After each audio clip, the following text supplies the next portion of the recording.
What's up, YouTube? This is Too Raw for TV. All right, so for much of this whole, you know, saga involving LeBron James and the Los Angeles Lakers, if you want to even call it that, because I see it more as just media theater. Well, I've been seeing it as media theater. I've been telling you that initially I didn't really believe it. I thought it was just some stuff made up in the media for them to talk about as far as likes and hits and clicks, right? And I'm talking about the mainstream media. And although you have some people on social media pushing it as well, right? Then I said, well, if there is some credibility behind this, then I would thought that it was probably more likely that if LeBron was going to be moved, it would be next season. And maybe at the All-Star break or somewhere along those lines, and he would try to be enough of a nuisance for the Lakers organization with his antics as only he can do to kickstart the process for them to move him, right? But according to Charania of ESPN, formerly of The Athletic, he believes that LeBron James and the Los Angeles Lakers may part ways within a couple of months. And I'm going to read from an article from FadeawayWorld.net. Following multiple speculations about LeBron James' future, senior NBA insider Shams Charania went on SiriusXM's NBA radio show and predicted a potential timeline within which James' future could be decided. He claims that it could be as early as before the beginning of the upcoming season in October. The moment that trade was made when Luka Doncic, this is him, quote, the moment that trade was made when Luka Doncic goes for Anthony Davis, it was like, all right, AD is now joining a win now team in Dallas. Luka Doncic is the face of the franchise for the next 8 to 10 years. That was really the vision. But anytime you're in LA, the Lakers, the goal is to compete for a championship. And that team was actually in home court competition. And they ended up staying in that even after trade. So that set some expectations. Charania pointed out that the moves the Lakers have made in the offseason indicate that they're still in the process of figuring out how to compete instead of having a blueprint to win. LeBron James, on the other hand, he's 40 years old, going to be 41. He wants to play for a championship next season. He's made it abundantly clear.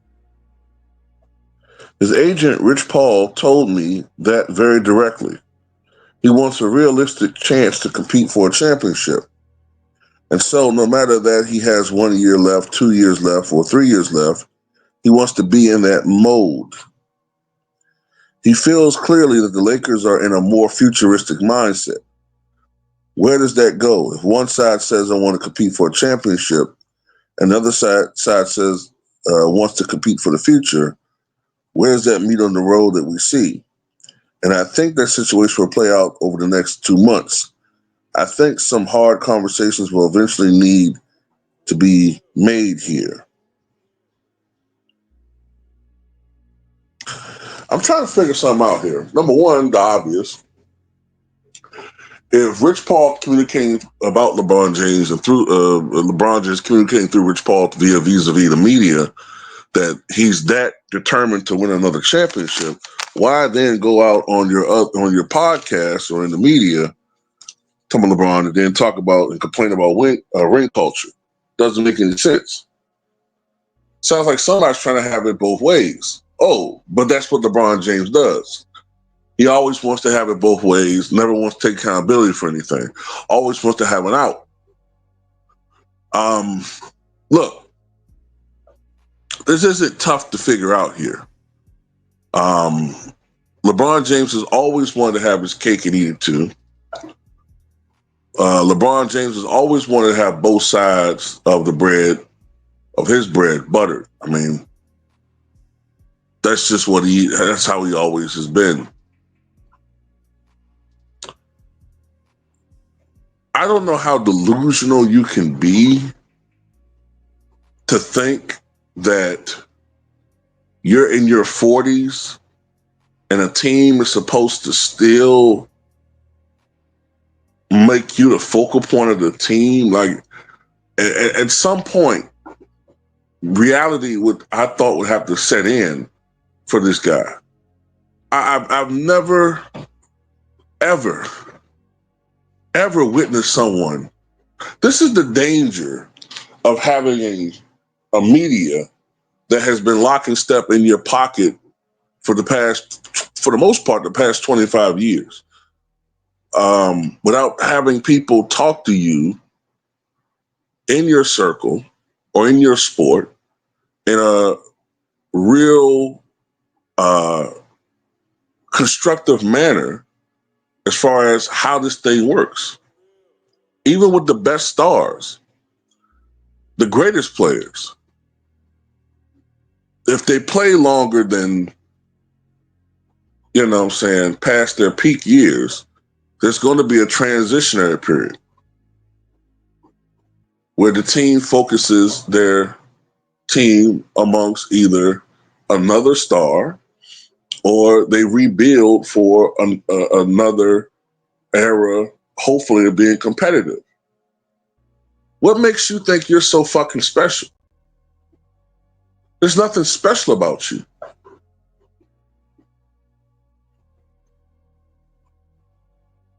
If he forces a trade because he claims he wants to compete for a championship, after you've wasted so much fucking time and money with this organization, you had a championship team, a so-called championship team in 2020, and you blew it up. You wasted really 2 seasons of the Lakers' time chasing a scoring record. Having a guy brought there just so he could be the media lightning rod. I mean, you talk about selfishness. They drafted your bum-ass son, who's stinking it up once again in the summer league. Bricked the shot just like his pappy. And now he's mad at the organization. I'm telling you, man, I'm actually appalled at this guy's narcissism.